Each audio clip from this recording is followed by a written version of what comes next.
میں اسے چودھری کیوں مانوں، میں اسے ملک کیوں مانوں، میں اسے ارائی کیوں مانوں؟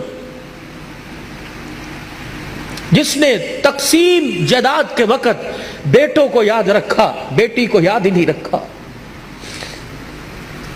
تو لاکھ قبر پہ گلاب کے پھول ڈال، تو لاکھ روزانہ ہر سال 10 محرم کو قبر کی لپائی کر، لیکن اللہ کی قسم بیٹی کو حصہ نہیں دیا۔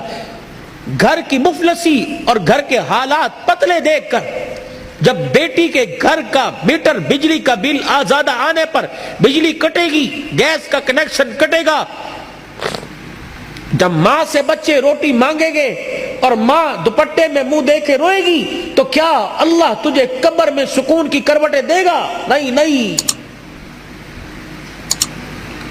بیٹیوں کو حصہ دو۔ بہت سخت پکڑ ہے، قیامت کا دن ہوگا، اللہ پوری روح زمین کو لوہے کی بنائیں گے، پھر جہنم میں اسے جہاں تک اس کی مرضی اس کو گرم کیا جائے گا، پھر اس پوری زمین میں سوراخ کر کے ایک جہنم کی زنجیر اس میں ڈالے گا۔ اللہ فرمائیں گے لاؤ، جس نے دنیا میں بیٹی کو حصہ نہیں دیا، یہ زمین کی سلیٹ اس کے گلے کے اندر ڈال دو اور درے مار مار کے پورے میدان معاشر کا چکر لگاؤ۔ لوگ پوچھے یہ کون ہے؟ کہ یہ وہ ظالم ہے جس نے تقسیم وراثت جائیداد کے وقت اپنی بیٹیوں کو یاد نہیں رکھا تھا۔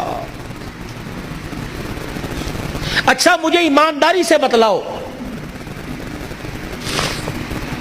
بیٹیوں کو حصہ نہ دینے پر تمہاری کون سی صحت میں اضافہ ہوتا ہے؟ بیٹے کون سا تمہیں سونے کے چمچے سے منہ میں تمہارے خوراک ڈالتے ہیں؟ اور یاد رکھنا، مرنے کے بعد بیٹے، اللہ ان کو زندگیاں دے، بیٹے جائیداد کے وارث ہوتے ہیں، لیکن بیٹیاں جب تک زندگی ہے باپ کی چرپائی کی وارث ہوتی ہیں۔ نہیں بھولتیاں، کمیٹیاں ڈال ڈال کے باپ کا ختم کروائیں گی، اپنے خامد سے مانگ مانگ کر پیسے جوڑ جوڑ کے جا مسیتے مٹھائی دیا، مولوی صاحب نو کہیں میرے ابو نو سال ہو گیا دعا کر دیں۔